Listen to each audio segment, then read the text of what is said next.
माता जन्म chartered accountant बन भी गए, कोई प्रोफेशनल डिग्री ले भी ली, उसके बाद घर पे करके यहाँ से चले जाओगे, दुनिया को चलेगा, लेकिन आपका आगे क्या होगा?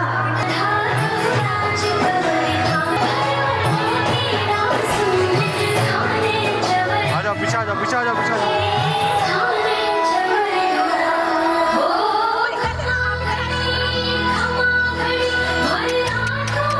क्या हो गया?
राजपथ पर जनारा तने वंदन हमारा, राजपथ पर जनारा तने वंदन हमारा, राजपथ पर जनारा तने वंदन हमारा, राजपथ पर जनारा तने वंदन हमारा।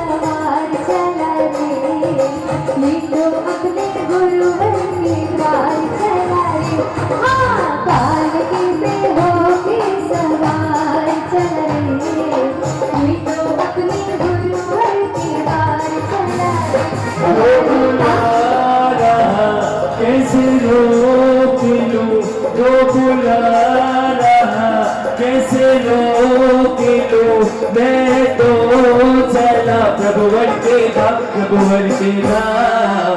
हाथों में लेके होगा तो चल रे, मैं तो अपने दादा के पास चला रे। हाथों में लेके होगा तो चला रे, मैं तो अपने दादा के पास चला रे। ताकत है तो मेरी जानो, आदत सारी तेरी, भैया ताकत है तो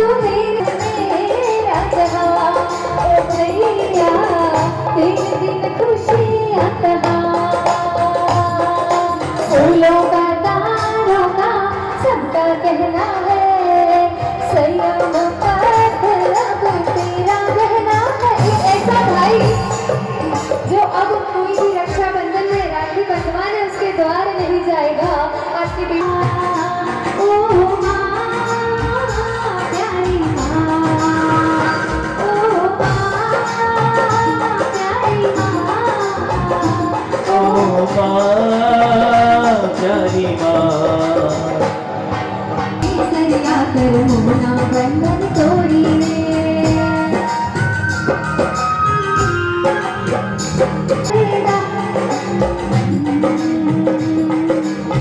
मम्मा कहती है बड़ा नाम करेगा। चल रे बड़ा भी तेरी जय जयकार, बड़ा भी तेरी जय जयकार, बड़ा भी तेरी।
एक बार जोरदार ताली हो जाए इस छोटी सी गुड़िया के लिए। बहुत ही सुंदर सा नौका। तेरा नाम लिया मैं क्या, मेरा अस्तित्व क्या, गुरुदेव तेरा नाम लिया। तूने दिया है हमको जन्म, तेरे करते हम मंथन, ज्ञान की गंगा में अवगाहन हो, जीवन मेरा पतित है गुरु। सबसे पहले मैं यहाँ पर हमारी राहुल भैया के लिए 4 पंक्तियाँ बोलना चाहूँगी। जिंदा की बात चांदनी की बात और है, पलक दे की रोशनी की बात और है, पलक दे की रोशनी की बात और है। जरा ध्यान से सुनिएगा, म्यूजिक प्लीज बंद करिए। राहुल भैया ये 2 लाइन में बात करिए। माना कि ये चमक दमक बहुत कमाल है, माना कि ये चमक दमक बहुत कमाल है, पर सच कहूँ तो सादगी की बात और है, पर सच कहूँ तो सादगी की बात और है। देखिए सुंदरता सादगी में ही होती है और हमारे राहुल भैया 24 तारीख को हमारे महावीर का वेश धारण करने वाले हैं, तो सबसे ज़्यादा सुंदरता उनकी सादगी में ही रहेगी। मेरे हाथों में आज मोती की माला है, मैं आपको पहनाने आई हूँ, बड़े सम्मान से पहनो हे दीक्षार्थी, मैं आपका अनुमोदन करने आई हूँ। बहुत बहुत अनुमोदना हुई आपकी। मैं अपनी स्पीच स्टार्ट करूं उसके पहले मैं राहुल भैया की मम्मा को स्टेज पर बुलाना चाहती हूँ कि वो यहाँ पर आए और अपना स्थान ग्रहण करें। हे धन्य धन्य वो माता श्री जो अपना सब कुछ वार रही, अपने कल की चिंता छोड़ी राहुल का भाग्य सवार रही। संसार में सुख दुख संयम में कितने ही हैं समझ रहे, हम ले जाना सके पर तुम लेना बिरले ही ऐसा कहते हैं। आप थोड़ा सा फास्ट आ जाइए। वे अपना स्थान ग्रहण करें। आप लोगों से एक क्वेश्चन करना चाहते हैं। आप श्रेष्ठ सुपात्र दान क्या है? कोई बता सकता है? सर्वश्रेष्ठ सुपात्र दान क्या है?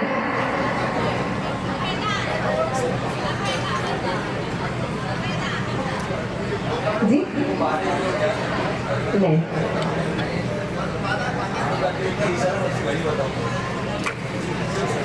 और कोई? सर्वश्रेष्ठ सुपुत्र का ध्यान। सर्वश्रेष्ठ हेलो सॉरी चलिए आप रिक्वेस्ट करूँगी अपने भावधारा को यहाँ पे प्रस्तुत कीजिए। प्रश्न उत्तर चलते जाएंगे, बाद में समय की अपनी मर्यादा है और बहुत ही लंबी लिस्ट है हमारे पास। पूरा ऑल ओवर इंडिया में चल रही है कि ये संयम ग्रहण कर रहे हैं। आज मैं उनकी माँ के लिए कुछ बोलना चाहती हूँ।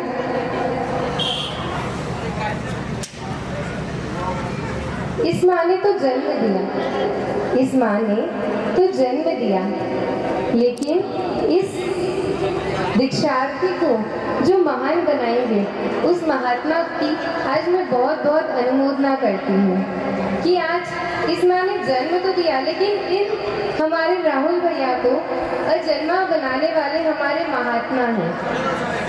अजन्मा मीन्स क्या? जो जन्म और मरण दोनों से विभाजित है, जिसका न जन्म हो न मरण हो, वो होता है अजन्मा। आज हमारे राहुल भैया को जो अजन्मा सिद्धशिला तक पहुंचाने वाले, मोक्ष की प्राप्ति दिलाने वाले ऐसे गुरु भगवान के चरणों में मैं बहुत बहुत वंदना करती हूँ। अपने भावों को मैं कुछ अपनी स्वर रचित से एंड करना चाहूँगी। सुनिए एक मिनट देखो, हम बहुत ही सुन दीदी को सुनेंगे बराबर है, बहुत लंबा सुनेंगे क्योंकि वो इतना अच्छा बोल रहे हैं ना, 2 लाइन में इनका कुछ नहीं हो रहा। मेरे को खुद को इच्छा हो रही है इनको सुनने की। और जैन धर्म भावों की प्राधान्यता देता है। एक बहुत छोटी सी परफॉर्मेंस है, वो करके हम आपके भावों को फिर से सुनेंगे। तब तक के लिए नेक्स्ट परफॉर्मेंस मुस्कान जी। बोलिए महावीर स्वामी भगवान की।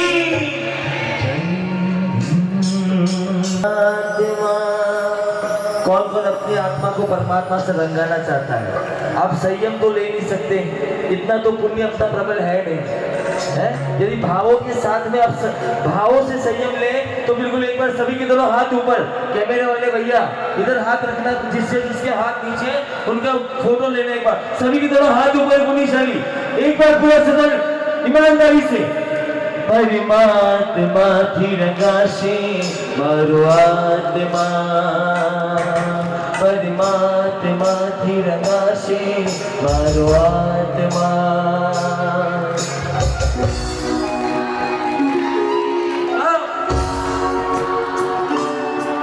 काशी प्रभु नु मिलन बात बात मां, काशी प्रभु नु मिलन बात बात मां।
एक बार तालियां हो जाए बुनिशाली।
एक बार तालियां से बुनिशाली।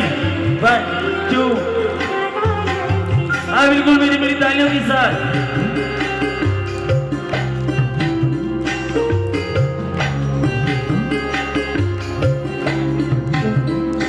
जोरदार तालियां हो जाए साहब।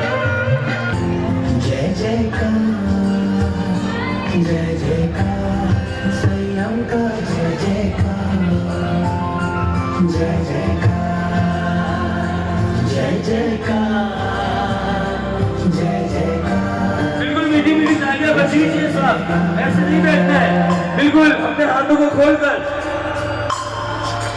इसी मार्ग के जरिए हमने महावीर प्रभु को पाया, इसी मार्ग पे चलती चंदना ने आत्म सुख का पाया।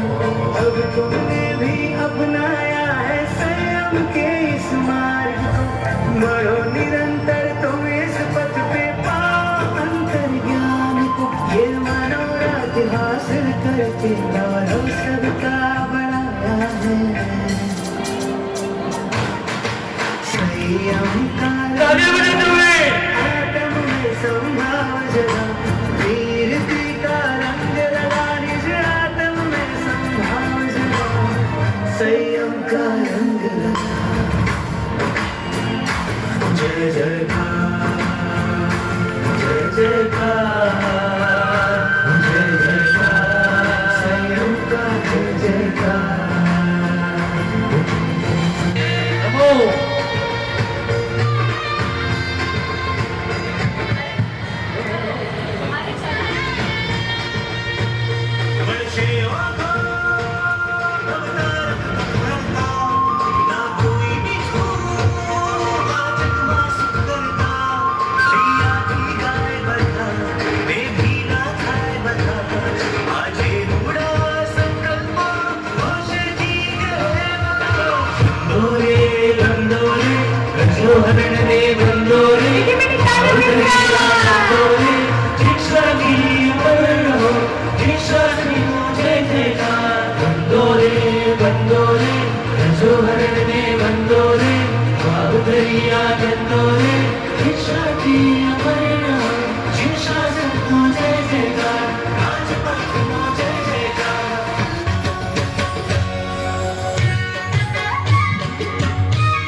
संयमनो रंग मने लाग्यो मारी मावड़ी, संयमनो रंग मने लाग्यो रे हो।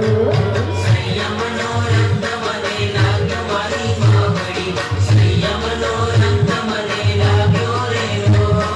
सुतेलो आत्मा जाग्यो मारी मावड़ी, सुतेलो आत्मा जाग्यो रे लो।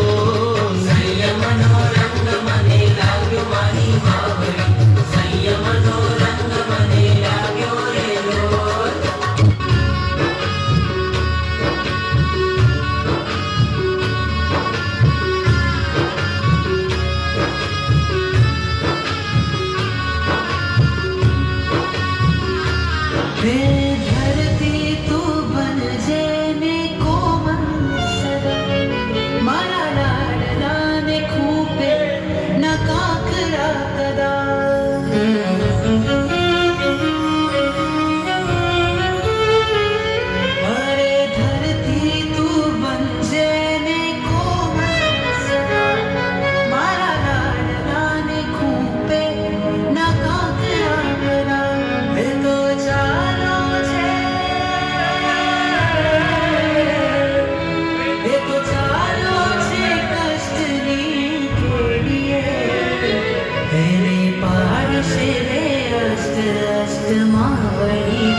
संयम नो तार लो जड़ हरे लो एक संयम नो तार लो जड़ हरे लो एक संयम नो तार लो जड़ हरे लो।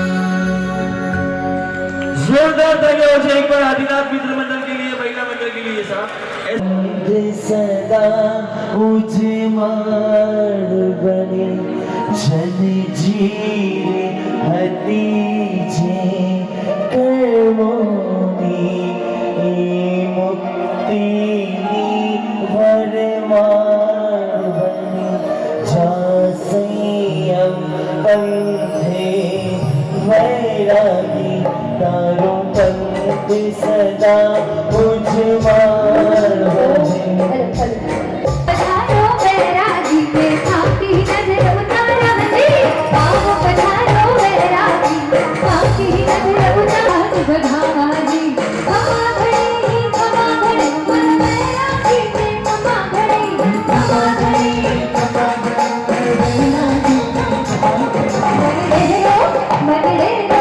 बन रे मोर मोरे सा बैरागी में कमा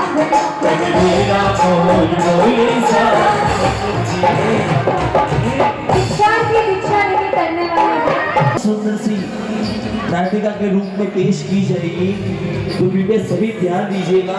बिल्कुल दो या तीन ड्रामे के बाद में पूरा राहुल भाई का जीवन बताया जाएगा। कैसा उनका वैराग्य रहा और कुछ अनकही बात। तेरा सहेली नीरल जी करणपुरिया, सीए गिरी आचार्य अनिता जी गुप्ता, राजा रजनी जी नपावलिया, साध्वी जी मारसा, रेणुका जी और सरिता जी ककरेचा, श्राविका बहनें प्रीति जी, शुभी जी और बालक जिनाज्ञा करणपुरिया। यह एक प्रेरक घटनाक्रम है। लगभग 1500 साल पहले मालव देश के तुम्बवन ग्राम में धनगिरी नाम के एक सेठ रहते थे। मेरे को माला की जरूरत नहीं है, मुंह पढ़नी है। उनकी पत्नी का नाम सुनंदा था। सेठ जी बड़े ही धार्मिक विचारों वाले थे और उनका मन विवाह से पहले ही वैराग्य में था। इसलिए सेठ जी ने विवाह के समय यह शर्त रखी थी कि वह अपनी इच्छा से किसी भी समय दीक्षा ग्रहण कर संयम अंगीकार करेंगे। इस शर्त को सुनंदा ने स्वीकार किया था। अब आगे देखते हैं क्या हुआ।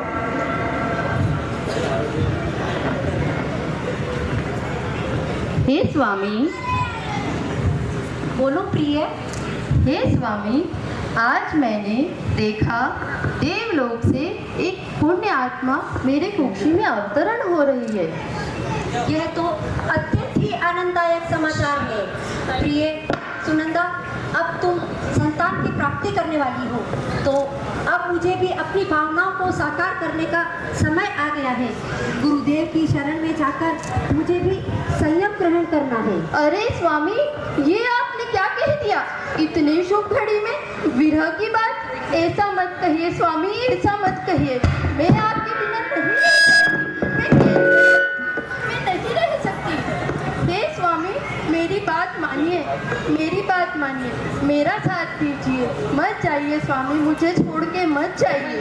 मैं कैसे रहूंगी? स्वामी मत जाइए, स्वामी मत जाइए।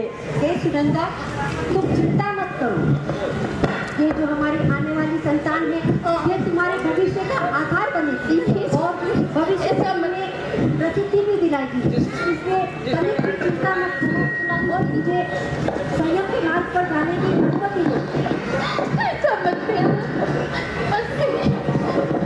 एक ऐसे आपने लाइन तो बोलोगे क्या?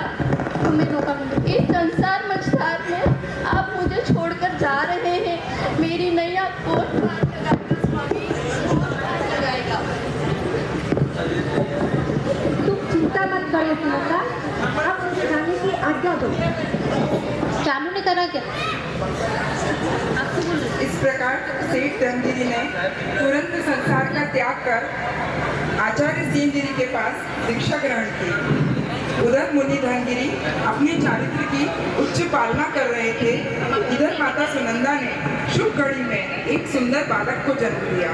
सभी सुनंदा को बधाई दे रहे थे।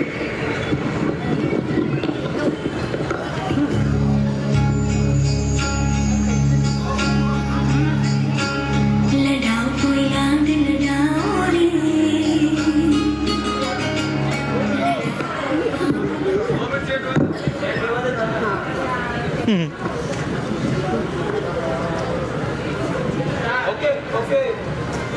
प्लीज। लड़ाओ कोई लाड लड़ाओ रे, लड़ाओ कोई लाड लड़ाओ रे, कि घड़ियां सुहागन आई, हम जी कोई मंगल गाओ रे, कि घड़ियां सुहागन आई, बुलाओ कोई झोंक बुलाओ रे, कि घड़ियां सुहागन आई, लड़ाओ कोई लाड लगाओ रे, कि घड़ियां सुहागन आई।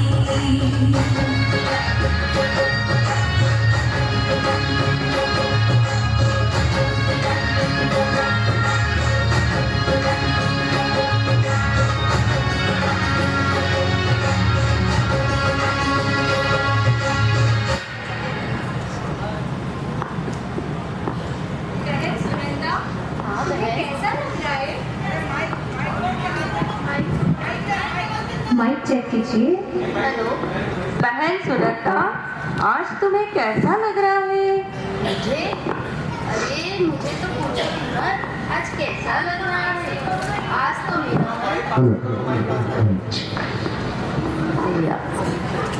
अरे आज तो मेरा मन बहुत ही प्रसन्न है। मेरा मन हवा से बातें कर रहा है। ऐसा लग रहा है जैसे मैं आकाश में उड़ रही हूँ। देखो देखो मेरा बालक कितना सुंदर, इसकी मुस्कान तो देखो कितनी सुंदर है। मेरा रोम रोम हर्षित हो रहा है। मैं क्या करूँ क्या ना करूँ कुछ समझ नहीं आ रहा। मेरा चारों तरफ से ऐसा वातावरण हो गया है जैसे फूल फूल बरस रहे हो। मैं क्या करूँ, मैं इतनी खुश हूँ। हर्ष ही हर्ष है। हर्ष की तो बात है सुनंदा, लेकिन अगर इसके पिता यहाँ होते तो और अधिक हर्ष की बात हो जाती। लेकिन क्या करे, इसके पिता ने तो दीक्षा ले ली। अरे पर दीक्षा भी लेनी थी तो थोड़े समय बाद ले लेते। प्रभु प्रभु प्रभु प्रभु प्रभु प्रभु प्रभु। जैसे ही बालक ने अपनी माता और अन्य स्त्रियों की बातों को सुना तो उसे जाति स्मरण ज्ञान अर्थात पूर्व भाव का ज्ञान हो गया। पूर्व भाव में बालक ने श्री गौतम गंधर्व स्वामी से पुंडरीक अध्ययन सुना था और दीक्षा लेने के भाव प्रकट हुए थे। बालक मन ही मन सोचता है कि मैं भी अपने पिता की तरह दीक्षा लेकर अपना जीवन सार्थक करूंगा, परंतु मेरी माता मोह बंधन के कारण मुझे अपने से दूर नहीं होने देगी। अतः बालक ने प्रण लिया कि जब तक मैं अपने पिता के पास नहीं जाता तब तक मैं रोता ही रहूंगा। माता को विवश होकर मुझे अपने से दूर करना ही होगा।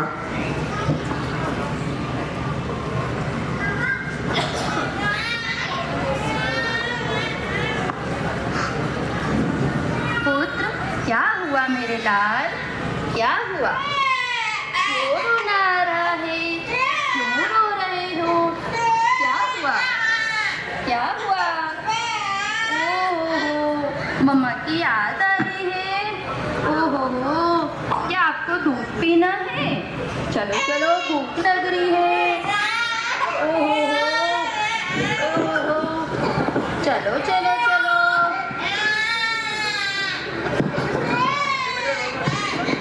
ओहो नहीं, ये भी नहीं चाहिए। ओहो, आपके खिलौने लाऊं? खिलौने से खेलना है। हाँ, पेट दर्द हो रहा है, वैद्य जी के पास लेके जाऊं? क्यों रोना आ रहा है? क्या बात हो गई? क्या लोड़ी जाऊं आपके लिए? हाँ, क्या हुआ? ओ हाँ, नहीं, रोना ही रोना आ रहा है। हे भगवान, क्या करूं मेरे लाल का? जब से हुआ तब से रोए जा रहा है, रोए जा रहा हूँ। क्या करूं, कैसे चुप कराऊं? मैं तो तंग आ गई। हे प्रभु, कुछ तो साथा दो। क्या करूं, तंग आ गई मैं। क्या आपके पास कोई उपाय है इसे चुप कराने का? क्या आपके पास कोई उपाय है इसे चुप कराने? नहीं, कैसे चुप कराऊं? हे प्रभु, मेरा तो जीवन ही व्यर्थ हो गया है। कैसे इसे मैं संभालूं? क्या करूं, मैं तो बहुत दुखी हो गई। सुनंदा, हाँ,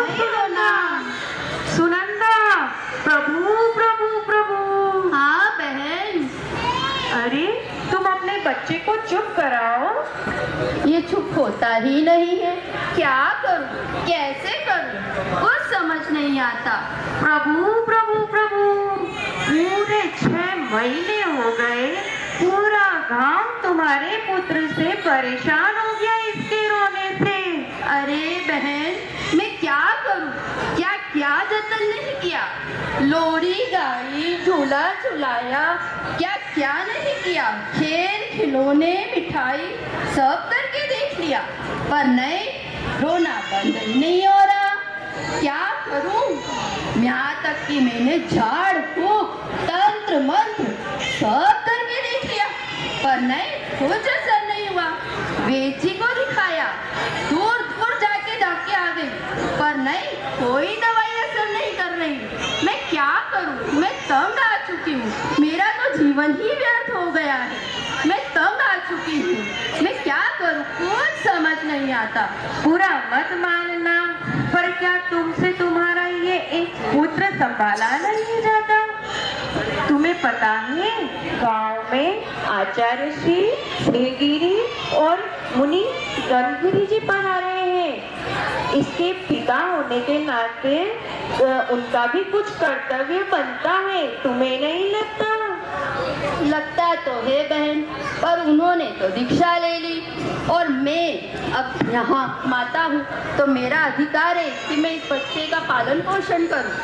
कैसे कैसे अब मैं क्या करूँ, मुझे कुछ समझ नहीं आ रहा।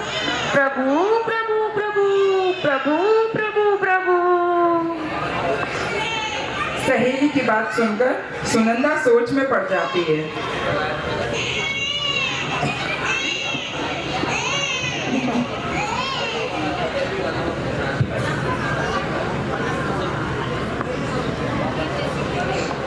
क्या हुआ पुत्र, क्यों रो रहे हो?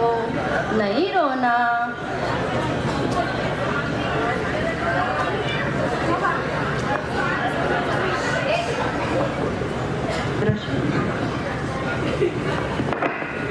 सुनंदा, इधर आचार्य सिंहगिरी एवं धनगिरी मुनि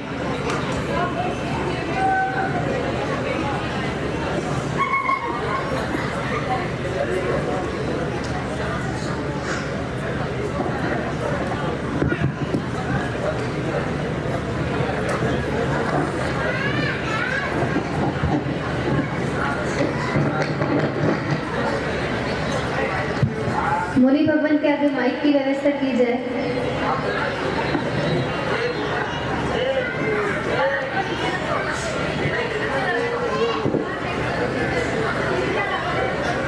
मथेड़ बंधा में गुरुवर, हे गुरुवर, मैंने अपनी साधना का अभ्यास कर लिया है। अब अगर आप मुझे अनुमति दें तो मैं गांव में जाकर बोझे बपोर के लाऊं।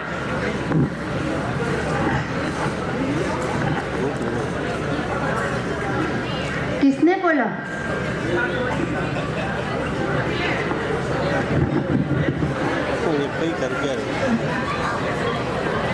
गोचरी जा रहे थे, गोचरी लेकर आए। मुनि धनगिरी, आपको ज्ञात है ना, यह तपोवन कौन सा स्थान है?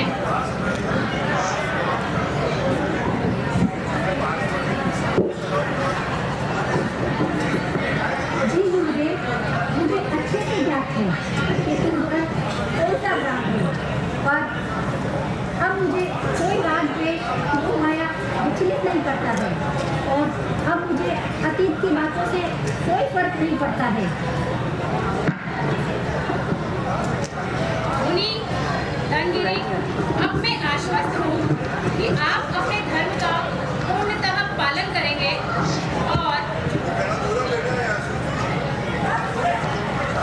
मुनि धनगिरी, अब मैं आश्वस्त हूँ कि आप अपने धर्म का पूर्णतः पालन करेंगे। अब आपको आज्ञा है, आप गोचरी लेने जा सकते हैं, पर आज एक विशेष बात ध्यान रखिएगा कि गोचरी में आपको जो भी सचित, अचित या मिश्र वस्तु मिले, उसे आप जोड़ कर ले आइएगा। जो आज्ञा गुरुदेव। आचार्य भगवंत ज्ञानी पुरुष थे, इसलिए उन्होंने धनगिरी मुनि को पहले ही सचेत कर दिया और साधु जीवन में गुरु आज्ञा ही सर्वोपरि होती है। सचित और अचित अर्थात जिसमें जीव है वह सचित होता है। जैसे मनुष्य, फल, सब्जी यह सभी सचित है, पर सब्जी चूल्हे पर बन जाने के बाद अचित हो जाती है।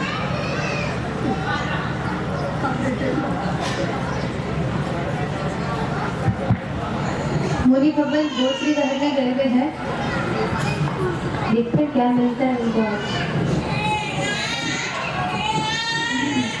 लाल चुप हो जा बेटा, तेरी सब छुट्टी है बेटा, मत रो, बाय पड़ा, मत रो बेटा, मत रो। हे प्रभु, क्या मेरे पाप कर्म का उदय है जो मैं अपने पुत्र को संभालने में असमर्थ हो रही हूँ? मैं क्या करूँ, क्या ना करूँ, कुछ समझ नहीं आता। हे प्रभु, मैं तो बहुत तंग आ गई हूँ। सुनंदा, ओ सुनंदा, सुनंदा। हाँ बहन, क्या हुआ? अरे तुम्हें पता है महाराज साहब जी भोजरी पर पधारने वाले हैं। महाराज साहब भोजरी पर? ओहो, अब क्या करूं? इस पुत्र के होने में मैं तो कुछ कर ही नहीं पाई। भोजन क्या बनाऊं, कैसे बनाऊं, कुछ नहीं हुआ। और अन्न जल की व्यवस्था करूं या इसका ध्यान रखूं, मैं कुछ नहीं कर पा रही हूँ, मैं असमर्थ हूँ। इसे चुप करा दो। कैसे चुप कराऊं? धर्मराज, अरे यार, पधारो भाई साहब जी, पधारो पधारो गुरुवर, पधारो। देखो देखो, ये आपका पुत्र जन्म हुआ तब से ही बड़ा विचित्र है। जब से हुआ है तब से बस रोए जा रहा है, रोए जा रहा है, रोए जा रहा है। मैं तो ठीक, पर पूरा गांव इससे दुखी है। मैं क्या करूं? ये चुप ही नहीं होता। मैं बहुत तंग आ चुकी हूँ। मैं अब इसके साथ नहीं रह सकती। मुझे ऐसा लगता है कि इसे आप साथ ले जाएं। परंतु यह तो आपके भविष्य का आधार है, इसे मैं कैसे ले जा सकता हूँ? नहीं नहीं गुरुदेव, मैं बहुत तंग आ चुकी हूँ। मैं क्या करूँ? मैं बहुत दुखी हूँ। मैं अब इसे अपने साथ नहीं रख सकती। इसे मैं आपको ही बहराऊंगी। मुझे कोई आपत्ति नहीं है, मगर ये आपके भविष्य का आधार है, तो इसे मैं नहीं ले जा सकता और मैं ठहरा साधु। नहीं नहीं, मैं तो आज इसे आपको ही बहराऊंगी। मैं बहुत तंग आ चुकी हूँ। ठीक है, मुझे कोई आपत्ति नहीं। अगर आप मुझे इसे दोहराना ही चाहती हैं तो इन सभी के समक्ष आप मुझे इसे दोहराइए, और इसके बाद इस पर आपका कोई अधिकार नहीं रह जाएगा। कोई बात नहीं, मैं वैसे भी बहुत तंग आ चुकी हूँ। मुझे नहीं चाहिए पुत्र, आप ले जाइए इसे।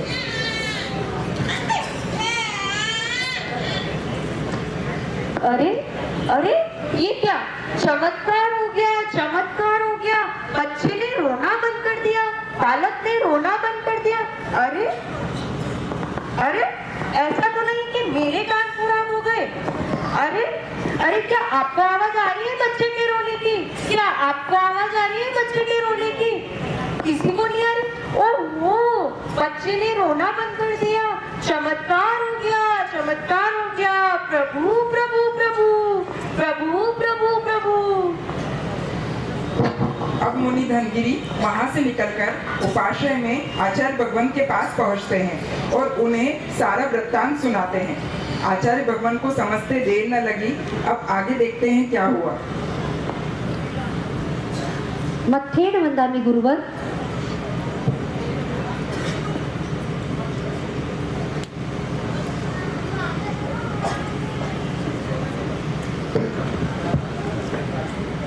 अरे मुनि धनगिरी, आपके पास ये बच्चा,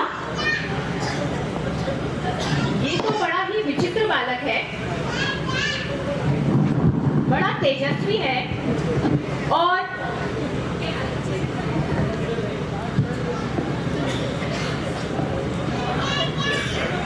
इसका तो वजन भी वज्र के समान है। तो आज से इसका नाम वज्र कुमार होगा।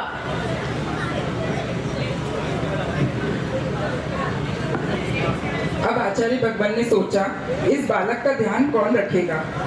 फिर उन्होंने साध्वी जी महाराज और शाविका बहनों को बुलवाया और कहा इस बालक का ध्यान रखे, और फिर वज्र कुमार के लालन पोषण का भार सौंपने का कहा।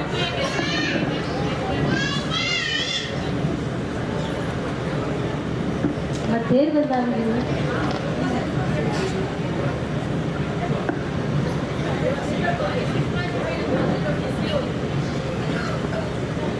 साध्वी जी महाराज, ये कोई सामान्य बालक नहीं है, ये भविष्य का कोहिनूर है और भावी आचार्य है।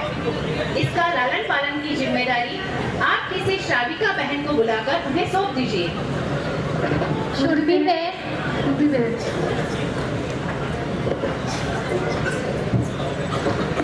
सुनो बहन, ये बेटा, सुनो बहन, इस बालक का बहुत बहुत ध्यान रखना। ये कोई साधारण बालक नहीं है, भविष्य का कोहिनूर हीरा है, भाभी का आचार्य है। तुम इसे तैयार करके रोज उपासना लाना।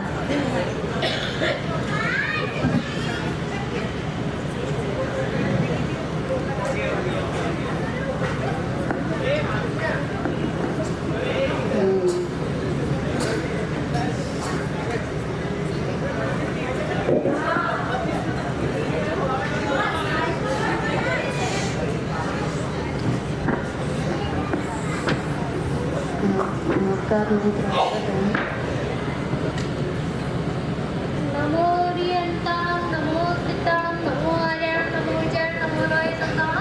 एसो पंच नमोकारो सो पापनाशनो मंगलानां सवे सिंह पाड़मं भवे मंगलम्। बालक वज्र कुमार बहुत ही गुणी था। उसने उपाश्रय में रहकर साध्वी जी महाराज से 11 अंगों का स्वाध्याय सुनकर अर्थात आगम का ज्ञान बार बार सुनकर मात्र 3 वर्ष की आयु में ही कंठस्थ कर लिया। वज्र कुमार की ख्याति चारों ओर फैल गई थी। प्रभु प्रभु प्रभु प्रभु बहन सुनंदा, क्या इतनी हर्षित क्यों हो रही हो? अरे तुम्हें पता है क्या? अरे वो जो तुम्हारा बालक है ना, मेरा बालक? हाँ, वो जो तुम्हारा बालक इतना गुणी बालक है, इतना सुंदर बालक है, ऐसा गोरा चिट्ठा बालक तुम्हारा, और उसकी ख्याति तो पूरे गांव में फैल रही है। तुम्हें पता है तुम्हारा बालक? मेरा बालक? पर वो तो मेरे साथ है ही नहीं, मुझे उसकी याद भी सताती है। मैं क्या करूं? अरे तुम्हारा इतना गुणी बालक, क्या तुम्हें नहीं लगता कि तुम्हें तुम्हारा बालक वापस लाना चाहिए? मुझे लगता है, मुझे उसकी याद भी सताती है, पर एक बार गुरुजी के पास फिर आने के बाद मैं उसे कैसे लाऊं? नहीं नहीं, तुम उस बालक की माता हो और तुम्हारा तो उस बालक पे पूरा अधिकार है। तुम्हें तुम्हारा बालक वापस लाना चाहिए। चलो अपन आज ही चलेंगे और गुरुदेव से तुम तुम्हारा बालक वापस लाओगे। हाँ बहन, मुझे भी यही लगता है। चलो चलो अपन चलते।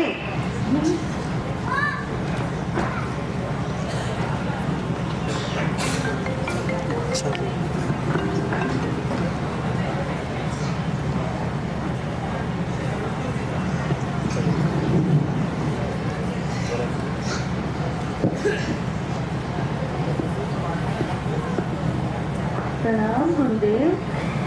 प्रणाम गुरुदेव।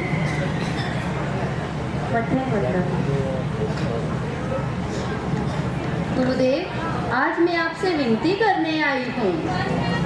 मैं अपने पुत्र को वापस लेने आई हूँ। मैं अपने पुत्र के बिना नहीं रह सकती।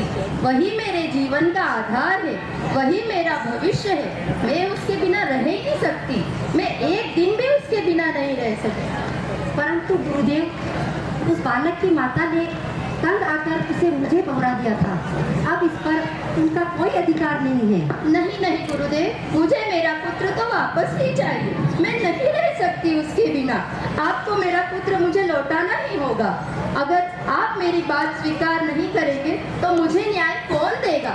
कौन देगा मुझे न्याय? कौन देगा? पर एक बार दोहराने के बाद उस वस्तु पर आपका कोई अधिकार नहीं रह जाता है। पर मैं उसकी माता हूँ, मेरा अधिकार उस पर सबसे ज्यादा है। बहन सुनंदा, मुझे तो ऐसा लगता है कि अब तुम्हें न्याय तो राजा के पास ही मिलेगा और अब हमें राजा के पास चलना चाहिए। क्योंकि बहन, मैं यही करूंगी, मैं राजा जी से ही न्याय मांगूंगी, मुझे वही न्याय देंगे। चलो अपन राजा जी के पास चलते हैं। चलो।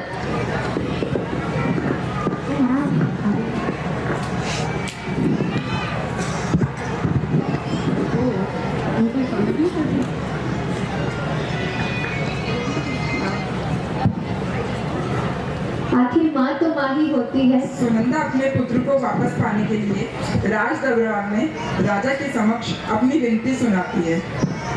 राजा को जब यह सारी बात पता चली तब उन्होंने सभी को दरबार में उपस्थित होने का आदेश दिया। देखते हैं अब राजा कैसे न्याय करते हैं।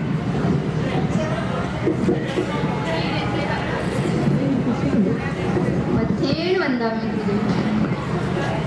राजन प्रणाम हुआ। हे राजन, मैं एक दुखियारी माँ हूँ। मैं अपने पुत्र को वापस पाना चाहती हूँ। मैं इसके बिना नहीं रह सकती। यही मेरे जीवन का आधार है। मैं कैसे रहूँ इसके बिना? मुझे मेरा पुत्र वापस चाहिए। हे राजन, इसकी माँ ने कल आकर इसे मुझे मोहरा दिया था, तो अब इस पर इनका कोई अधिकार नहीं रह जाता। ठीक है, न्याय होगा। अब ये बालक ही तय करेगा कि इसको किसके साथ रहना है। बालक वत्स कुमार, आप इधर आइए, इधर आइए। ये आपकी माँ है एक तरफ गुरुवर है। अब आपको निर्णय करना है किसके पास आपको रहना है। आओ पुत्र, आओ मेरे पास आओ। मैं तुम्हारी माता हूँ। मेरे पास आओ पुत्र, आ जाओ, जल्दी से आ जाओ। देखो मैं आपके लिए क्या क्या लेकर आई हूँ। कितने सारे खिलौने हैं। देखो देखो, मैं आपके लिए नई नई ड्रेसें लेके आई हूँ। चलो, मिठाई खानी है आपको? नहीं खानी? क्या ये वाली पसंद है आपको? नहीं, मैं आपको घुमाने लेके जाऊंगी। आ जाओ पुत्र मेरे पास। मैं आपकी माता हूँ, मैं आपके बिना नहीं रह सकती। आओ पुत्र, आओ मेरे पास आओ, आ जाओ। देखिए गुरुवर, इस पुत्र की माता अपने बच्चे के लिए क्या क्या चीजें लाई है। खेल खिलौने, मिठाइयाँ। आप क्या लेके आए? आपके पास क्या है जो आप बच्चों को दे सकते हो? हे राजन, हम तो ठहरे साधु, हमारे पास तो इस पौधा और विपत्ति के सिवाय कुछ भी नहीं है।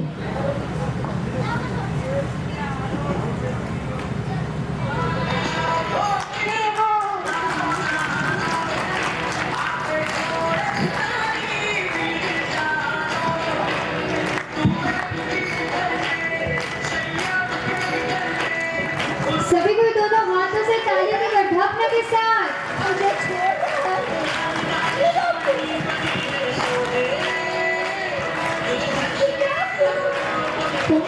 मेरा पुत्र, अरे माइक क्या, मेरा पुत्र, एक पुत्र अपनी माँ को छोड़ रहे। आ जाओ माँ के पास। इस प्रकार वज्र कुमार स्वामी के समय से ही सभी दीक्षार्थी दीक्षा से पहले ओगा लेकर नाचते हैं। वज्र कुमार की संयम भावना को देखकर माता सुनंदा विलाप करने लगी। अंगीकार करने का तो विलाप करते करते उन्हें भी वैराग्य उत्पन्न हो जाता है। मैं क्या और वे सभी संयम अंगीकार करते हैं। मेरा जीवन जय जयकार, जय जयकार। मैं क्या करूं? जय जयकार, जय जयकार, जय जयकार। दीक्षार्थी की जय जयकार, जय जयकार, जय जयकार। दीक्षार्थी की जय जयकार। दीक्षार्थी, दीक्षार्थी।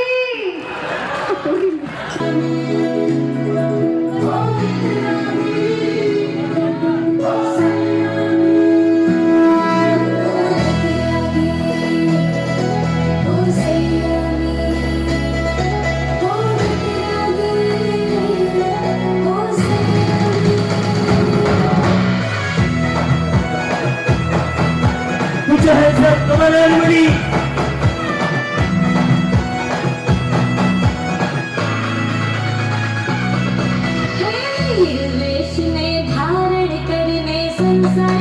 में त्यागो जय हो वितरागी वितरागी जय हो संयमी रजो हरण मेरे राजा जय गुरुकुल वासे चालो जय हो वितरागी वितरागी जय हो संयमी जय हो वितरागी वितरागी जय हो संयमी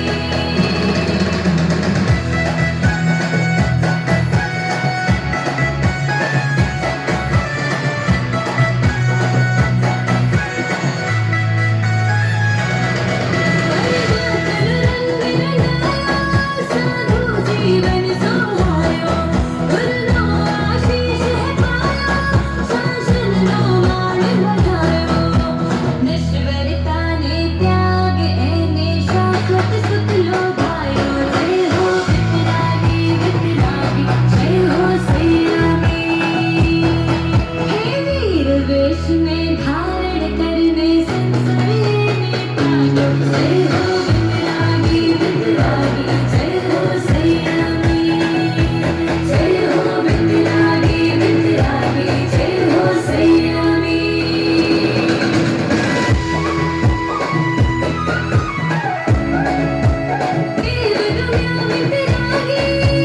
गुरु मना उपकारी रजो हरण हाथामा देवानी इच्छा जागी मोह माया में स्वार्थ तजिया खयो महाव्रत धारी जय हो वितरागी वितरागी जय हो संयमी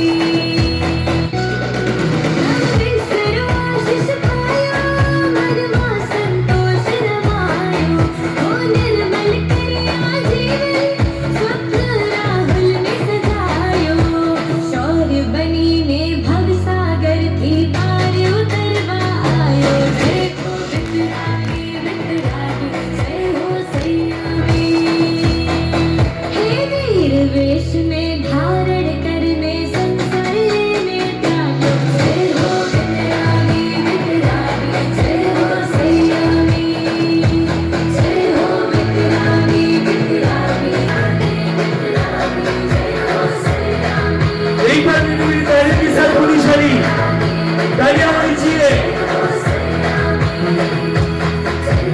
वितरागी वितरागी जय हो संयमी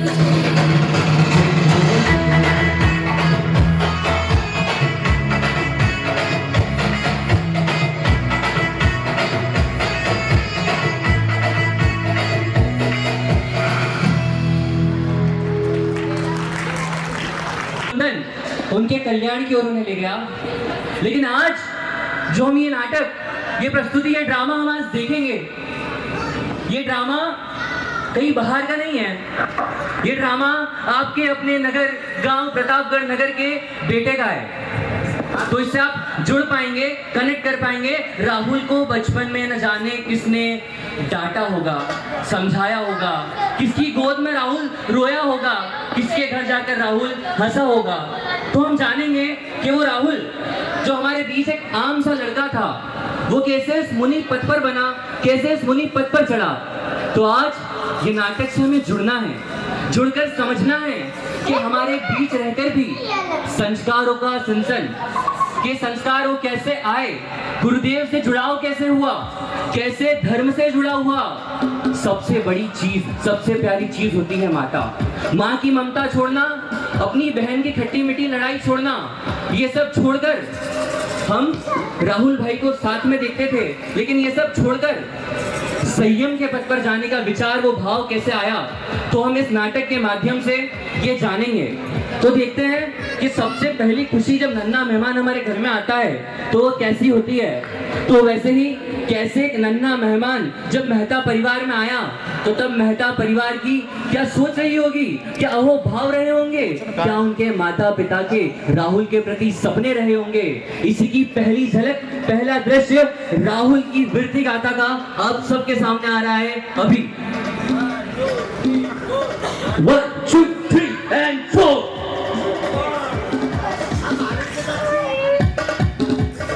Sound please.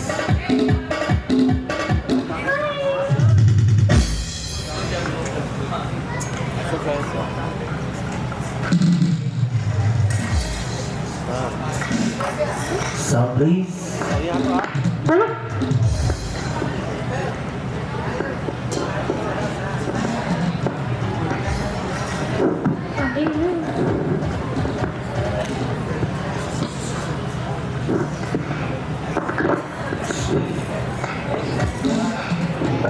देख, मैं मम्मी हूँ, तू मेरी पड़ोसन है। इधर साउंड देख, मैं मम्मी हूँ, तू मेरी पड़ोसन है। मैं अभी खाना बना रही हूँ, तू अपनी गुड़िया को लेकर मेरे घर आ। ठीक है, मेरी गुड़िया को भी बहुत भूख लगी है, उसके लिए भी कुछ अच्छा सा बना देना। हाँ हाँ, तू बैठ, मैं अभी चाय भी और बिस्किट लाती हूँ, फिर हम मिलकर ढेर सारी बातें करेंगे। प्रिया, ओ प्रिया, खेलना बंद कर, जल्दी इधर आ। क्या हुआ चाची? क्या पापा ने मुझे डांटने के लिए बुलाया है? अरे नहीं पगली, बहुत बड़ी खुशखबरी है। तेरी मम्मी आ रही है और साथ में छोटा भाई लेकर आ रही है। सच में चाची, मेरा भाई आ रहा है? हाँ, अब इस प्लास्टिक की गुड़िया से खेलना बंद कर और अपने छोटे भाई के साथ खेलना। सुना तूने? मेरा भाई आ रहा है, अब मैं उसके साथ खूब खेलूंगी।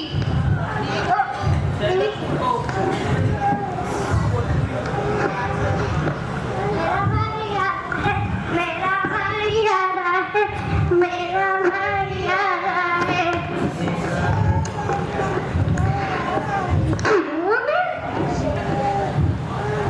देखिए ना, कितना शांत और प्यारा है हमारा राहुल। भगवान का बहुत शुक्रिया जिन्होंने इस नन्हे मेहमान को हमारे घर भेजा। हाँ, आज हमारा घर पूरा पूरा सा लगता है। मैं हमेशा से चाहता था कि राहुल बड़ा होके एक अच्छा इंसान बने, नेक दिल बने और धर्म के रास्ते पे चले। हाँ बिल्कुल, मुझे पूरा यकीन है हमारा राहुल एक दिन हमारा सिर गर्व से जरूर ऊंचा करेगा। इसके चेहरे की चमक ही कुछ और है। बस भगवान से यही आशा है कि इसे सही राह दिखाए और खूब तरक्की दे। चलो प्रिया बेटा, अब बहियों के सोने का समय हो गया है, तुम भी अपना होमवर्क कर लो। हाँ जी अम्मा। चलो मैं भी दुकान जाता हूँ।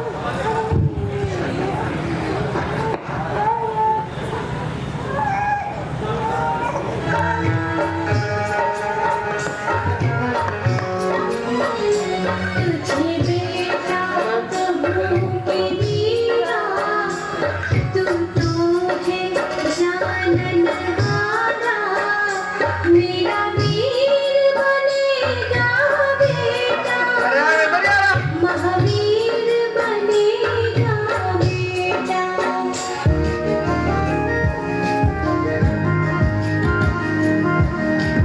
सो जा लल्ला, सो जा सपने में प्रभु आएंगे। सो जा लल्ला, सो जा सपने में प्रभु आएंगे। प्रभु वर के दर्शन से तेरे भाग खुल जाएंगे। सो जा लल्ला, सो जा सपने में प्रभु आएंगे। सो जा लल्ला, सो जा सपने में प्रभु आएंगे।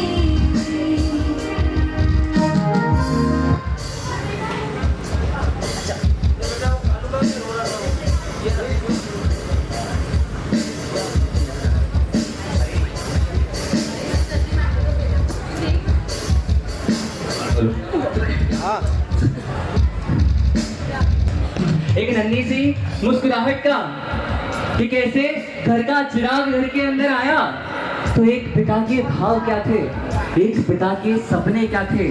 जब आपके घर में भी आपका लाल पहली बार आया होगा ना, तब आपका यही होंगे, आपके भाव होंगे कि किस तरह मैं अपने लाल को बड़ा करूंगा, किस तरह उसमें संस्कारों का सिंचन करूंगा, किस तरह मैं उसे अपने पैरों पर खड़ा करूंगा, किस तरह मैं उसकी शिक्षा करूंगा। उच्चतम शिक्षा, उच्चतम खाना और उच्चतम उसके स्वास्थ्य की कामना, यही एक पिता का मोल होता है। कहते हैं कि माँ 9 महीने पेट में पालती है, कि माँ 9 महीने पेट में पालती है और उसी वक्त पिता 9 महीने पूरी जिंदगी उसकी अपने दिमाग में रखता है कि आगे होगा क्या, करना क्या और कैसे। तो अब वो राहुल जो पहली बार घर पर आया था अब वो बड़ा हो गया। कितने बरस का? तो इतना कि उसे बोलना आ गया, अब वो पढ़ने लगा, वो लिखने लगा, अब कहाँ भेजने का। तो स्कूल में एडमिशन तो हम सब करवा देते हैं, लेकिन क्या संस्कारों के स्कूल में एडमिशन करवाया? संस्कारों का स्कूल यानी क्या? संस्कारों का स्कूल यानी पाठशाला। तो कैसे राहुल पाठशाला की ओर जाता है, किस तरह एक घर में जब छोटे भाई बहन होते हैं तो किस तरह उनकी मीठी मीठी लड़ाई झगड़े होते हैं, किस तरह पिता उन्हें समझाते हैं, किस तरह माता उन्हें मनाती है, और किस तरह राहुल के कदम पहली बार होते हैं पाठशाला की ओर। आइए देखते हैं।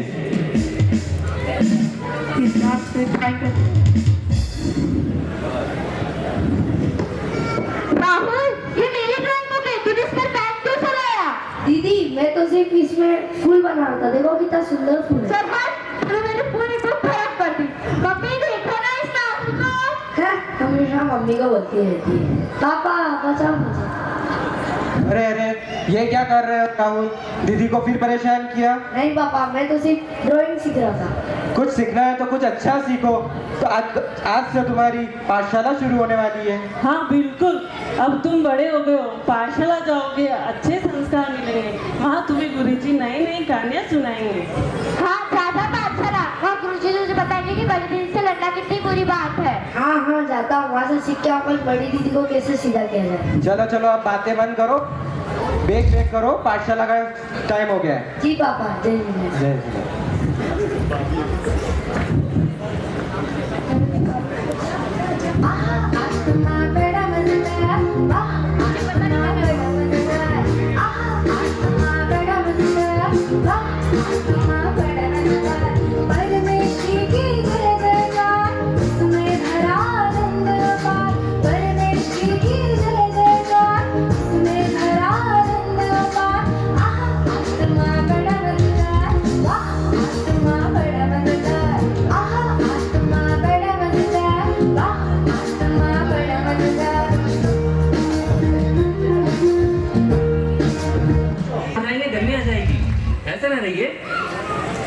अब राहुल संस्कारों की पाठशाला भी हुई, स्कूल भी हुआ।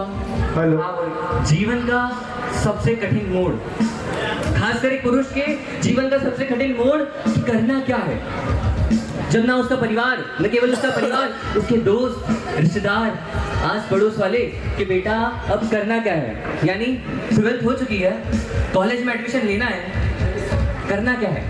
अरे हम तो बनिए हैं, हम तो आसानी से कह देंगे कि बिजनेस कर ले, दुकान कर ले, दुकान बैठ जा, सबसे बेस्ट। लेकिन फिर भी ये फैसला लेने में भी बहुत कठिनाई होती है, क्योंकि सबके सपने अलग होते हैं। स्वयं राहुल के सपने अलग, परिवार वालों की राहुल से उम्मीदें अलग, सबके अपने अपने सपनों को लेकर क्या फैसला होता है, कैसे राहुल अपने जिंदगी के इतने इम्पोर्टेंट, यानी एक तरीके से कहें तो जिंदगी बदल देने वाले मोड़ पर किस तरह वो फैसला लेता है।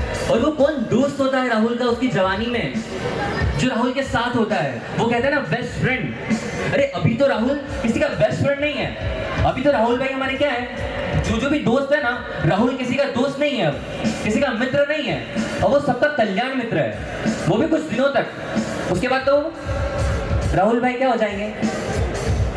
तो देखते हैं कि कैसे उस जिंदगी के उस मोड़ पर क्या फैसला रहा और किस तरह राहुल भाई की राह मुड़ी वृद्धि की ओर। तो देखते हैं राहुल की वैराग्य गाथा।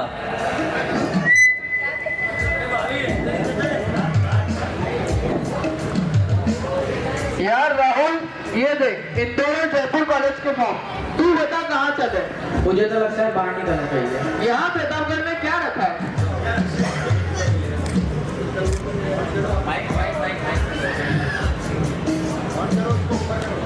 हेलो यार अक्षय, तू तो जानता है मेरा मन यही लगा रहता है। मैं चाहता हूँ मैं यही रहकर पढ़ाई करूँ और शाम को पापा के साथ दुकान पर हाथ बटाऊँ। अरे तू फिर से दुकान की बात ले आया? यार मुझे तो लगता है बाहर चलेंगे, डिग्री लेंगे और वापस आके बिजनेस स्टार्ट करेंगे। मैं तो चाहता हूँ मैं यही रहकर पढ़ाई करूँ और बिजनेस करूँ। तो बिजनेस तो मुझे भी करना है। मैं चाहता हूँ मेरे पापा ने जो नींव रखी है उसे मैं आसमान तक ले जाऊँ और अपनी दुकान को शहर की सबसे बड़ी दुकान बना के रखूँ। तू और तेरी दुकान, चल ठीक है, कल फॉर्म जमा कराने की आखिरी तारीख है, बता देना। ठीक है, घर जाके पापा से पूछ के तुझे बताता हूँ।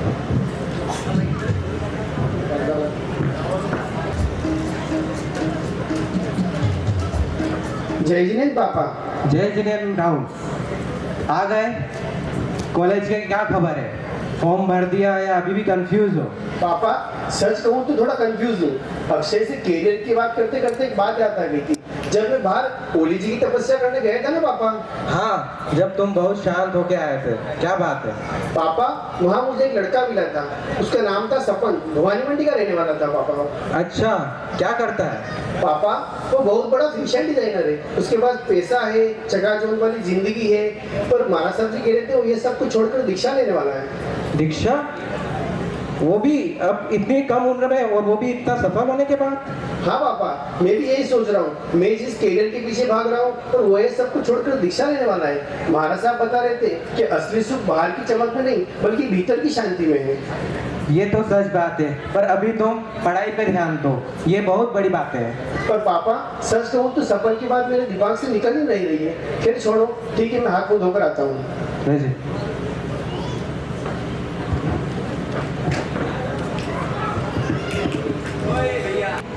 अपने करियर के लिए, अपनी आगे आने वाली जिंदगी के लिए किस तरह वो चाहता था कि उसके पिता की वो छोटी सी दुकान को वो बड़ा एक शोरूम बना दे। किस तरह उसके दोस्त उसे समझाते हैं कि भाई राहुल, तू और तेरी दुकान बनिए के लिए क्या, मैं, मेरी दुकान और मेरा घर। लेकिन जिंदगी इतनी ही आसान नहीं होती। कहते हैं कि वो राह नहीं होती जिस राह पर कांटे ना हो। ठीक इसी प्रकार राहुल भाई की जिंदगी भी कुछ इतनी आसान नहीं रही। जिंदगी का एक बहुत अहम फैसला, यानी क्या, तो इस 39वीं उम्र में, इस जवान उम्र में, जहाँ लड़के मनाली का प्लान करते हैं, जब घूमने ऐशो आराम की जो जिंदगी दुनिया होती है, उसमें भाई ने सोचा वर्षी तक कोई आम तपस्या नहीं है। एक वर्ष में लगभग आधी बार खाना, आधी बार नहीं खाना, उसमें भी कितने तेले, कितने बेले, इस छोटी सी उम्र में। किस तरह उस वर्षी तप करने के लिए परिवार वालों को मनाना, परिवार में किसका सपोर्ट था, किसका नहीं था।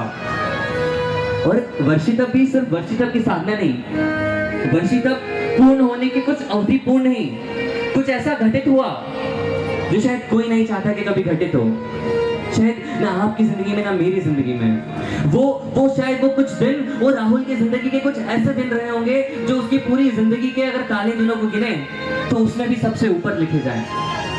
वो काले दिनों को हम थोड़ा याद नहीं करते हुए, लेकिन एक झलक देखेंगे कि किस प्रकार वो नन्हा सा नहीं, लेकिन एक जिसके अंदर अभी बचकान बची थी, जिसने अभी पिता का प्यार सही से देखा नहीं, वैसा माहौल, वैसा आदर नहीं हुआ।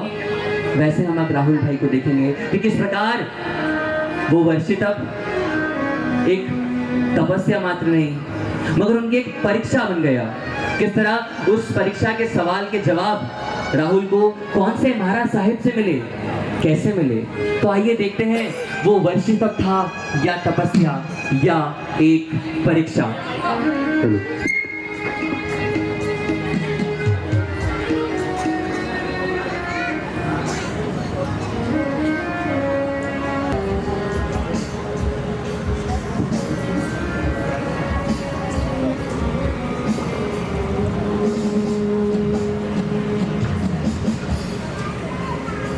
बेटा, तुम हिम्मत रखो। तुमने अपने पिताजी की सेवा करने में कोई कसर नहीं छोड़ी। भगवान उनकी आत्मा को शांति दे। मैंने सोचा था मेरे पापा मुझे पालना कराएंगे। अब पापा के बिना ये तपस्या, ये खुशियाँ कुछ फीकी फीकी सी लग रही है बिल्कुल।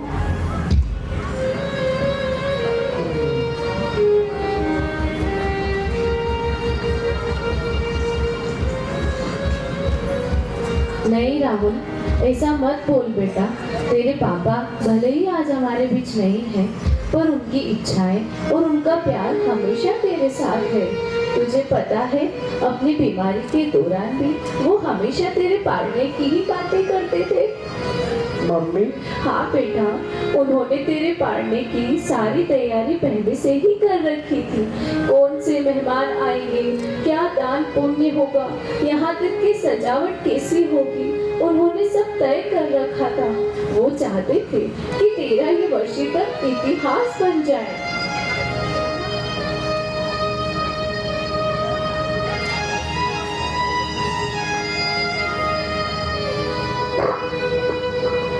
भाई राहुल, चारित्र शास्त्री महाराज साहब का संदेश आया है। उन्होंने कहलवाया है कि उन्हें पापा के जाने का बहुत दुख है, लेकिन उन्होंने कहा है कि आप डगमगाना मत।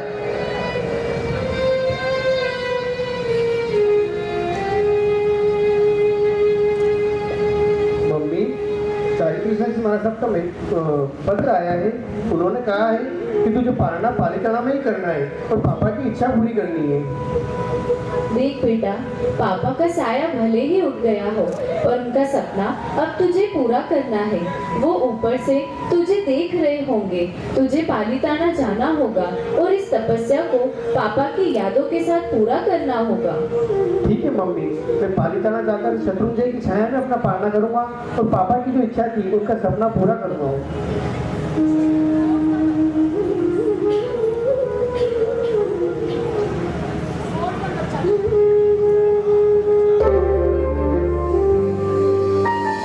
कांधे पर बैठ के देखी है ये दुनिया आसमानों की, पापा तेरे दम से पाई है ये खुशियाँ दो जहानों की। तुम ही थे पहले यार, मेरी खुशियों का संसार, चाहे जीत मिले या हार, है पापा साथ में, है पापा साथ में। मुझे डर न कोई परवाह, है पापा साथ में, है पापा साथ में।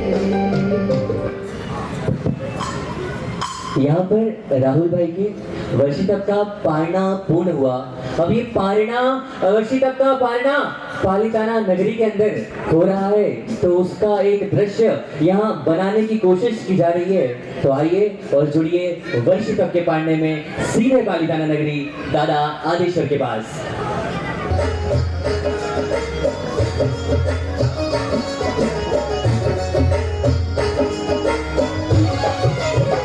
ओ वर्षी तक का आया पारना, सब मंगल गावो रे।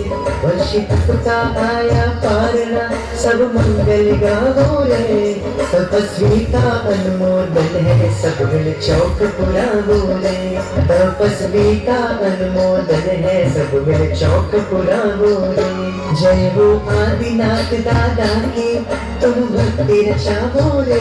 जय हो आदिनाथ दादा की, तुम भक्ति रचावो रे। तपस्वी का अनुमोदन है, सब मिल चौक पुरावो रे। तपस्वी का अनुमोदन है, सब मिल चौक पुरावो रे।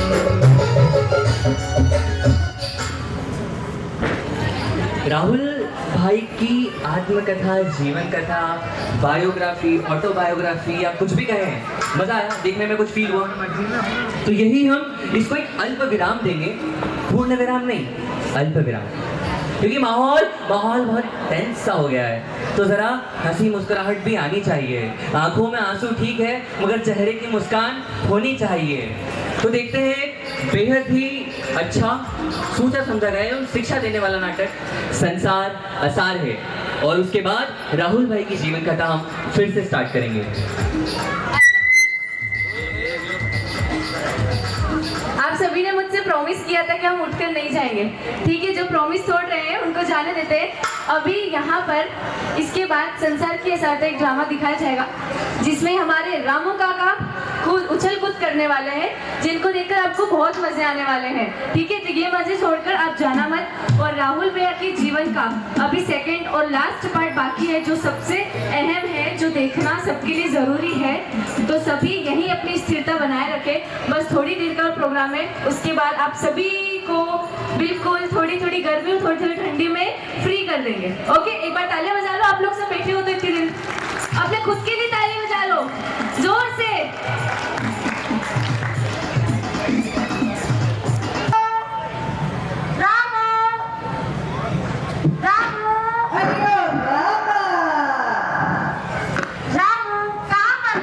इतनी आवाज लगानी पड़ती है? अयो रामा, ये क्या चूल्हा चौक मचा रखी है? मैं सेठ जी के लिए रोटी बना रहा था, अभी लाता हूँ मैं रोटी।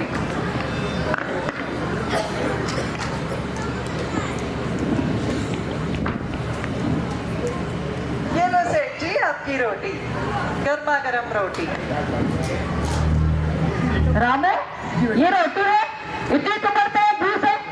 अयो रामा, सॉरी सॉरी सेठ जी, गलती से मेरी रोटी आपकी थाली में आ गई। लाइए लाइए, मैं फिर से लाती हूँ।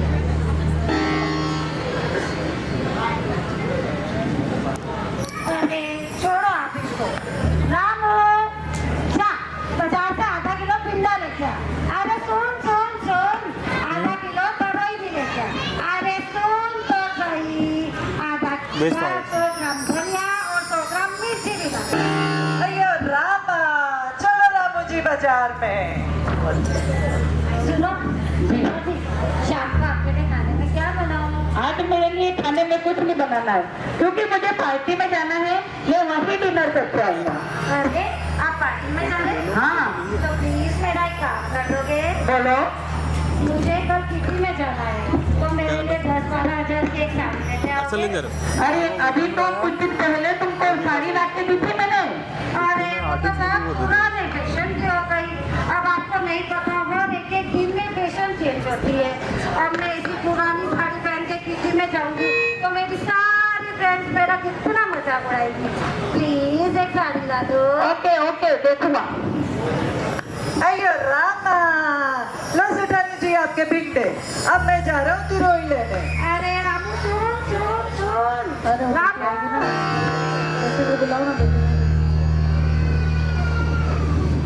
हाय लेडी, कैसे हो आप? आई एम फाइन बेटा। क्या मेरा काम कर दोगे प्लीज? बोलो बेटा। मुझे एक नया फोन चाहिए। अभी कल ही तो तुमको ला के दिया था मैंने, पिछले महीने। वो तो iPhone 15 था, मुझे iPhone 16 चाहिए। ओके बेटा, कल तुम्हारा मोबाइल आ जाएगा। Thank you lady. अयो रामा, लो सेठानी जी, ये आपकी तुरई। अरे रामू सुन सुन, ये क्या है ऐसा? रामू कभी भिंडी ला रहा है, कभी तरोई ला रहा है, ये क्या है? अयो रामा सेठानी, आपने तो कहा था भिंडी लाना पहले, फिर तरोई लेके आना, फिर धनिया लेके आना, फिर मिर्ची लेके आना। अरे बाबा, सब्जियां लानी थी पर सारी एक साथ लानी थी। ओ अयो रामा, सॉरी सेठानी जी, मैं भूल गया। आगे से ध्यान रखूंगा, आगे से ध्यान रखूंगा। हेलो, हाँ हाँ, आज पक्का पार्टी में आ जाओ। हाँ हाँ ठीक है। डैडी, हाँ मेरा एक काम करोगे क्या? बोलो बेटा। मुझे 10,000 की जरूरत है। अरे कल ही तो तू 10,000 रुपए लेके गया था। वो तो पार्टी में खर्च हो गया, घूमते फिरते हैं, ऐश करते हैं, तो वो तो खर्च हो जाते हैं। ओके, ले बेटा ये 10,000 रुपए, ये 10,000 रुपए। Thank you daddy. ओके।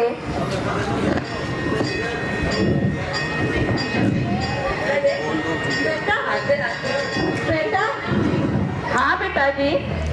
बेटा मेरे चश्मे की फ्रेम टूट गई है, नई फ्रेम लाना बेटा। पिताजी, ये फ्रेम तो रिपेयर हो जाएगी। बेटा ये तो यूं भी पुराने फैशन की हो गई है, नई फैशन की लाना बेटा। ठीक है पिताजी, कल आपकी फ्रेम आ जाएगी। नई फैशन की लाना। हाँ ठीक है पिताजी।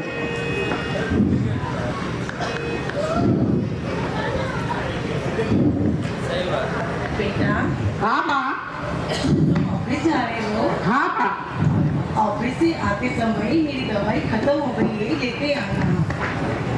ठीक है माँ, ये चिट्ठी तुम रामू को दे देना, वो लेकर आ जाएगा। ठीक है। हेलो, कहाँ से? मंदिर से? नहीं, अभी मैं कुछ नहीं लिखवा सकता, क्योंकि मेरी बेटी की शादी है और वो धूमधाम से करनी है मुझे, उसमें बहुत पैसा खर्च करना है, इसलिए मैं नहीं लिखवा सकता। ओ जय जिनेंद्र, इतने दिन कहाँ थे? दिखाई नहीं दे रहे थे। प्रणाम सेठ जी। प्रणाम। राहुल भैया की दीक्षा के प्रोग्राम की तैयारियां चल रही थी, इसलिए मैं उसमें व्यस्त था। इस बार महाराज साहब के प्रवचन सुनकर और राहुल भैया की दीक्षा के प्रोग्राम देख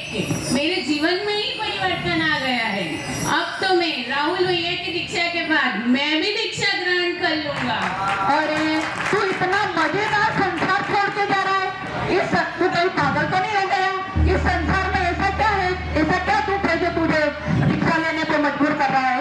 ये संसार तो असार है, दुखों का अंबार है।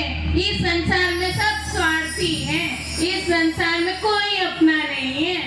अरे कहीं महाराज साहब ने तेरे ऊपर घुड़की तो नहीं फेरती, कहीं ओगा तो नहीं फेरती है जो तू दीक्षा लेने जा रहा है? अरे सेठ जी, ऐसा होता तो जो भी महाराज साहब के पास जाता वो दीक्षा ले लेता, और आप भी महाराज साहब के पास जाते तो आपके भी दीक्षा के भाव हो जाते। महाराज साहब ऐसा नहीं करते। महाराज साहब ने तो हमको संयम जीवन का महत्व समझाया है, और मनुष्य जीवन की दुर्लभता और मनुष्य जीवन कितना कीमती है ये समझाया है, और ये भी समझाया है कि ये संसार तो असार है। नहीं, मेरे परिवार में तो ऐसा नहीं है। मेरे परिवार तो मुझे बहुत चाहता है। जब भी मैं घर जाता है मेरा परिवार खुश हो जाता है, और मेरे जाके से ही खड़ा हो जाता है। मेरा परिवार बहुत अच्छा है, मेरा परिवार के बिना मेरे चलता ही नहीं है। सेठ जी, ये आपकी गलतफहमी है। नहीं, मेरे को मेरे परिवार के बिना चलता ही नहीं है, और मेरे परिवार को मेरे बिना नहीं चलता है। अगर मैं ये संसार स्वार्थी है तो तू साबित करके बता दे, तो मैं तेरे साथ दीक्षा लेने के लिए तैयार हूँ। सेठ जी, मेरे पास एक उपाय है जिससे आपको पता लग जाएगा कि ये संसार असार है, और ये दुखों से भरा हुआ है और स्वार्थपूर्ण है।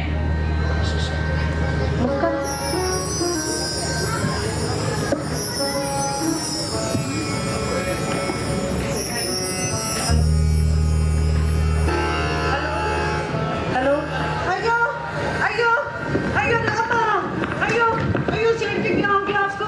अयो सेठ जी, अयो सेठानी जी, अरे सेठ जी जल्दी मेरे को ऐसा लग रहा है। अरे जल्दी आइए, अरे सेठ जी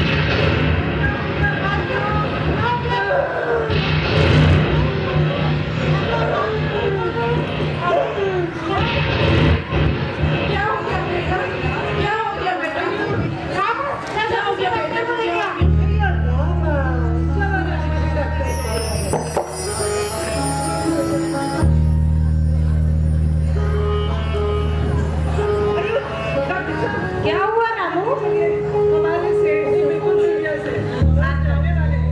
आता हूँ चलो रिश्तेदारों को फोन लगा देता हूँ।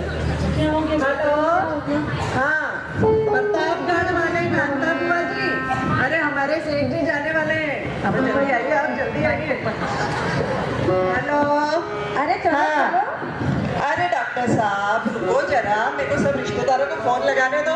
हमारी सेठानी ने बोला है कि सब काम एक साथ करना, इसलिए चलो पहले रिश्तेदारों को फोन लगा देता हूँ, और शव वाहिनी वाले को भी बोल देता हूँ लगे हाथ, कल को कभी सेठ जी चल बसे तो। हेलो शव वाहिनी, हाँ अरे जल्दी आइए, तो सेठ जी चल बसने वाले हैं। हाँ जल्दी आ जाइए आप। अरे पुष्पा मौसी जल्दी आइए, सेठ जी जाने वाले हैं, आइए जल्दी। अरे बाबू कहाँ ले गया था इतनी देर? अरे किस को साथ लेके आ गया है? अरे सेठानी जी, आपने ही तो कहा था सब काम एक साथ करना, तो देखिए मैं सब रिश्तेदारों को साथ में लेके आया हूँ। और रुको अभी,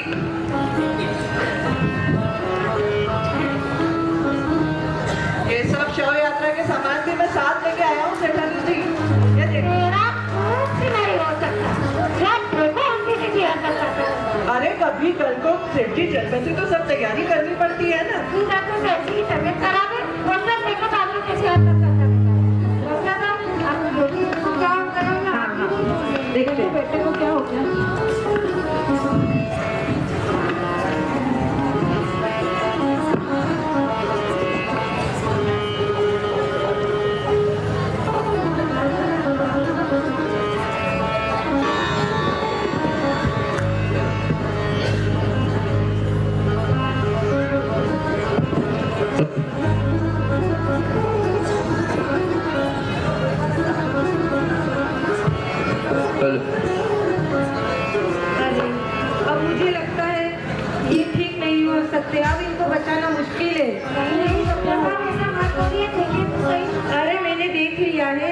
नहीं लगता कि बच पाएंगे।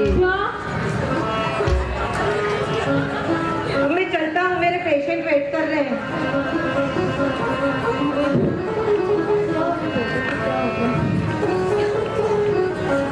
भाभी जी, ओ भाभी जी, क्या हुआ? देखिए ना उसको क्या हो गया, यहाँ की नहीं।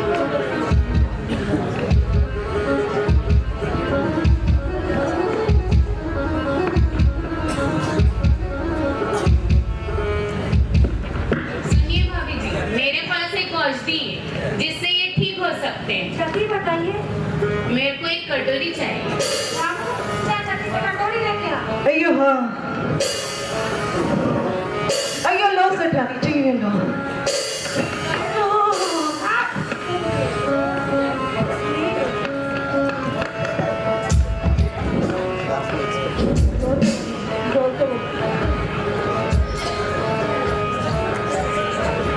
ये लीजिए दवा।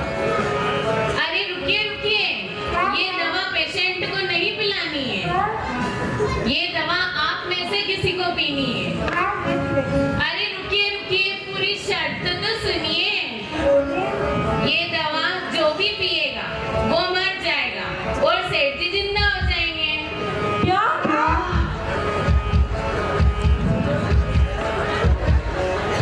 अरे पिताजी, आप तो इनके पिता हैं, आप तो इनके लिए दवा ले ही लेंगे।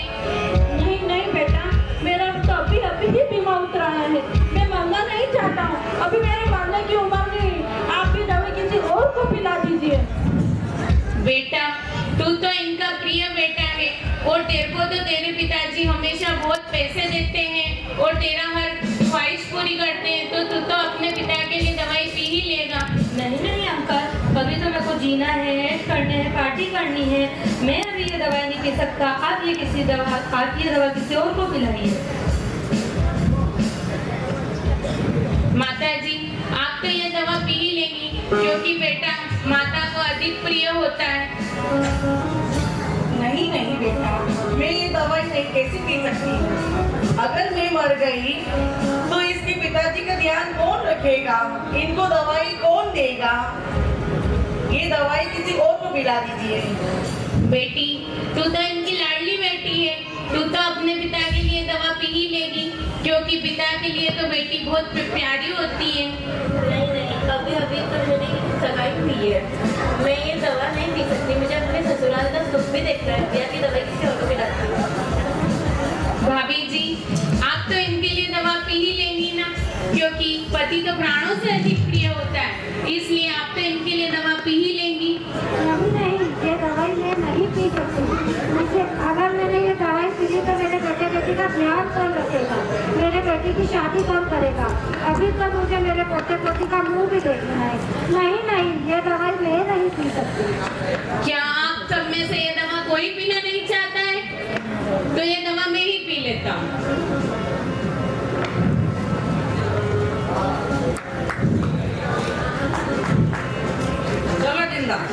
मैं तेरे साथ दीक्षा लेने जा रहा हूँ। अरे बेटा, आप कहाँ जा रहे हैं? रुक बेटा, मैं जिंदास के साथ दीक्षा लेने जा रहा हूँ। अरे आप दीक्षा ले लेंगे तो इस घर का ध्यान कौन रखेगा?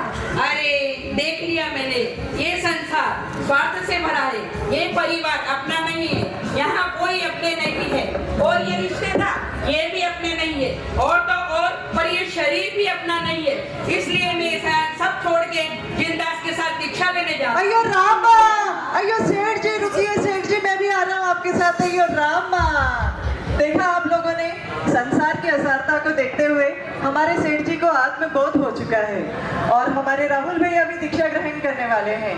तो प्रतापगढ़ वालों, आप लोगों को कब आत्मबोध होगा?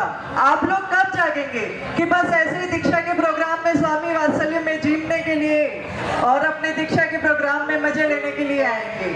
अब तो जागो भाइयों बहनों, अब तो जागो। मैं भी चला सेठ जी के साथ दीक्षा लेने। नीच पर बैठा है, उसके भाव क्या थे और किस तरह बैठा है। मैं जाने वाली माताओं बहनों से अनुरोध करूंगा कि कुछ पल और अपने स्थान पर बने रहें। तो जो अल्प विराम अभी लगा था, उस अल्प विराम को हटाते हैं। एडवर्टाइजमेंट गया और मैं कह रहा हूँ, जो हंसेगा नहीं ना, वो फिर हॉस्पिटल के चक्कर काटेगा। देखो खुलकर हंसिए, तालियां बजाइए इतने अच्छे नाटक के लिए, और कुछ देर और बैठिए कि आगे की कहानी हम जानते हैं कि किस तरह राहुल के पिता के दम के बाद, वशीदत पाने के बाद किस तरह राहुल भैया की सोच थी, क्या घर परिवार वालों की सोच थी, क्या घर वाले बात करते हैं, क्या राहुल भैया बताते हैं, क्या समझाते हैं, एक वो बातचीत कि अब करना क्या, आगे बढ़ना कैसे। तो देखते हैं एक वो व्याख्या कि किस तरह से बदला राहुल भैया का संपूर्ण जीवन। पर्दा हटाया जाए, पर्दा हटा दीजिए। देखो जो हंसते हैं वही देवगुरु के बिना बसते हैं। संघवी कुछ कहना चाहते हैं हमारे छोटे से नन्हे से मुन्ने से प्यारे से।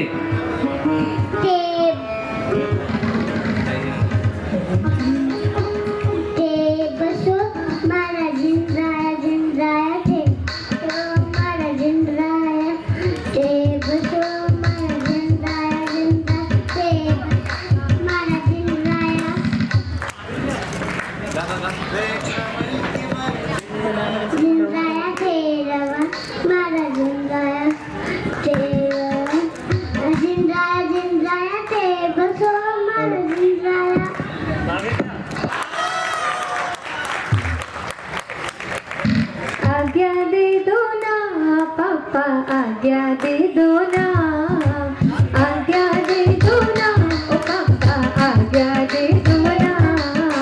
मैं भी दीक्षा जिंद्राया ते बसो मां जिंद्राया ते बसो मां जिंद्राया ते बसो मां जिंद्राया। जोरदार हार्दिक हार्दिक स्वागत, दोनों हाथों से इसका वर्धापन दीजिए पुण्यशाली। सारो ओ दो देना नानो नानो बादे ओ रत्तारी विनदारो तुए निवितते सयाम देखते तुडबूल वासेरी मोटी निबातते तुनाई वाले लगे दहे सोहे सुदर्शने नाओ पडितनाम होए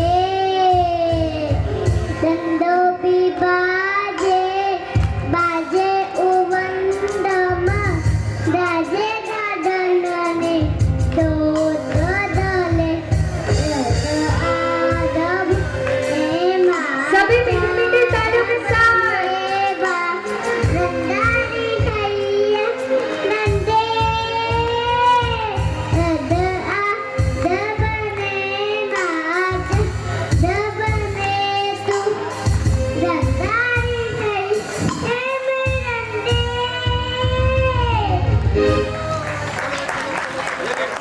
ये पक्का राहुल भैया का भांजा है।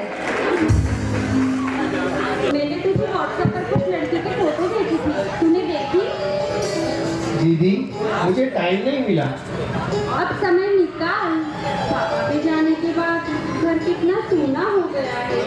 हम सब चाहते हैं तेरे सिर पर भी सेहरा सजे और घर में बहू आए। जिम्मेदारी आएगी तो तेरा मन भी लगा रहेगा। दीदी मेरा मन इन संसार की बातों में नहीं लगता। ये संसार की शादी गृहस्थी मुझे अपनी ओर नहीं खींचती है। देख भाई, तू ये क्या बोल रहा है? शादी नहीं करेगा तो क्या करेगा? देख कितनी अच्छी अच्छी लड़कियों की फोटो है। हाँ भाई, आप कैसी बातें कर रहे हैं? आप हमारे इकलौते भाई हैं। आप ही ऐसी बातें करेंगे तो हम हमारे त्योहार किसके साथ मनाएंगे? हम राखी किसे बांधेंगे? हाँ राहुल, हिमानी सही कह रही है। हमारा मायका तो तेरे बिना पूरा सोना हो जाएगा। हम मायके में किस हक से आएंगे?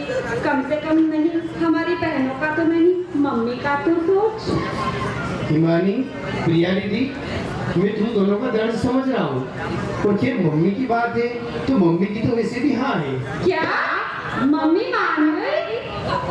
हाँ बेटियों, मैंने राहुल को आज्ञा दे दी है। शुरू में मुझे भी बहुत दुख हुआ, पर मैंने देखा है कि इसका मन अब यही नहीं प्रभु की भक्ति में है। जब सपन जैसा लड़का सब छोड़ सकता है, तो मेरा बेटा अगर धर्म के मार्ग पर बढ़ना चाहता है तो मैं उसे स्वार्थ के लिए नहीं रोकूंगी।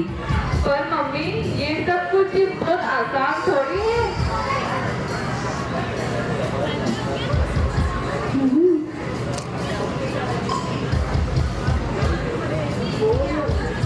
दीदी, मेरा मन इन संसार की बातों में नहीं लगता है। अब ये रिश्ता बदलेगा जरूर, पर मैं जहाँ भी रहूँगा तुम्हारे कल्याण का ही करूँगा।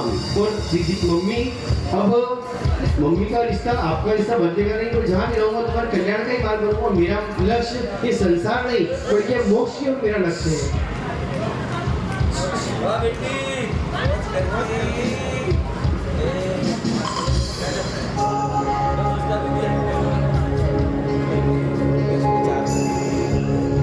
चलो हवे मीरा आँखों में सुंदर पाछल प्यारे साथ करो छूट से क्षण भर मांग बड़े बड़े यादों धारिया साथ रमदास साथ फरीदा के बहुगी शीश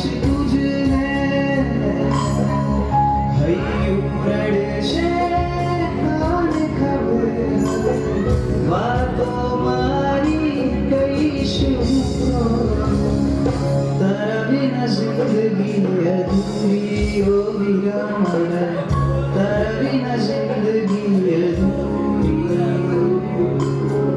कभी पूरी कर शकोड़े तारी हो बिना मना, तेरा बिना जिंदगी अधूरी। तेरा बिना हूँ तो अधूरो हो बिना मना, तेरा बिना जिंदगी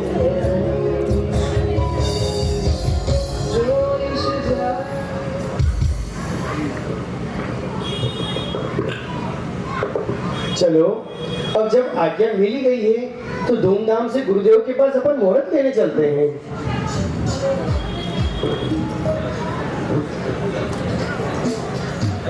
चला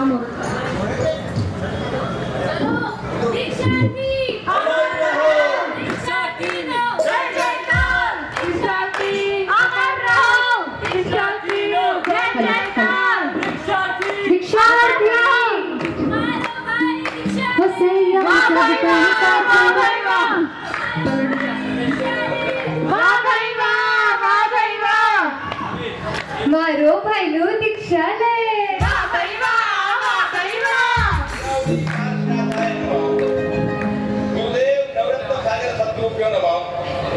श्रीमती संतोष बहन स्वर्गीय निर्मल कुमार जी मेहता परिवार के कुल दीपक चिरंजीव राहुल मेहता का प्रवृत्त का शुभ मुहूर्त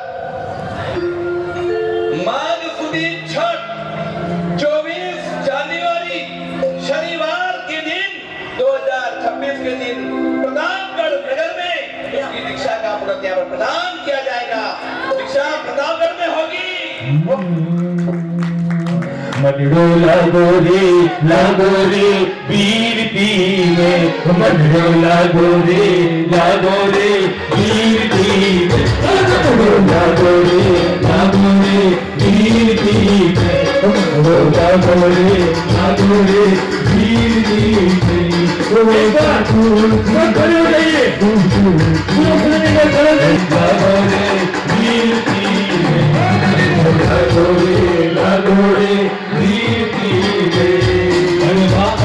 करवा कब कर तो गोते संसार बंधन, वैरागी में बंधन, वैरागी में बंधन, वैरागी में बंधन, वैरागी में बंधन।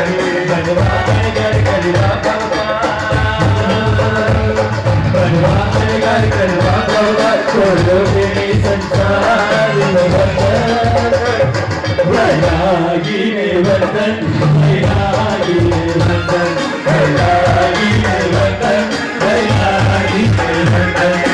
संयमी का भावी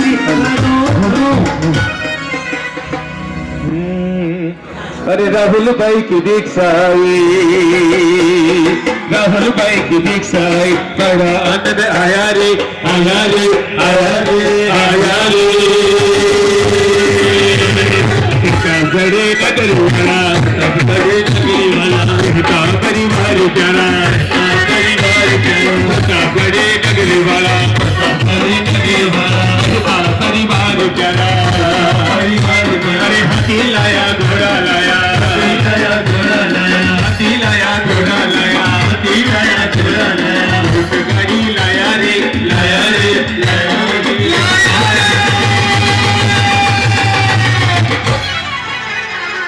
बड़े नगर वाला, बेटा परिवार प्यारा, बड़े नगर वाला, बेटा परिवार प्यारा। वैरागी दारूपन की सदा मुझे मार बनी, संयम बंदे वैरागी दारूपन की सदा उजमा बनी, जंजीर हती मारनी, जंजीर हती जले कर्मोनी, ए मुक्ति की दरबार बनी। संसारी में सितारो चारों लागे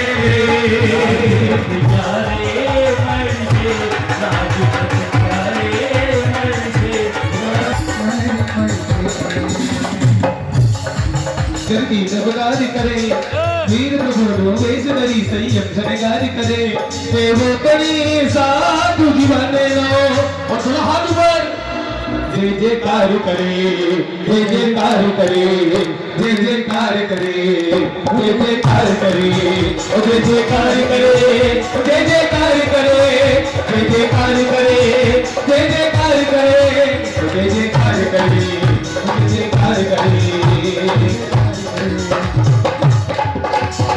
पतनो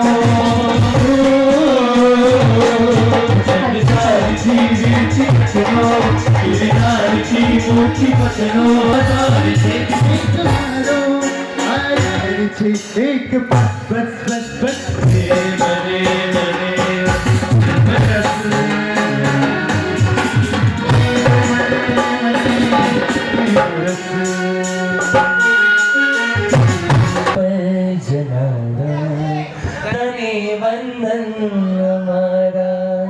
राजपथ पर जनाना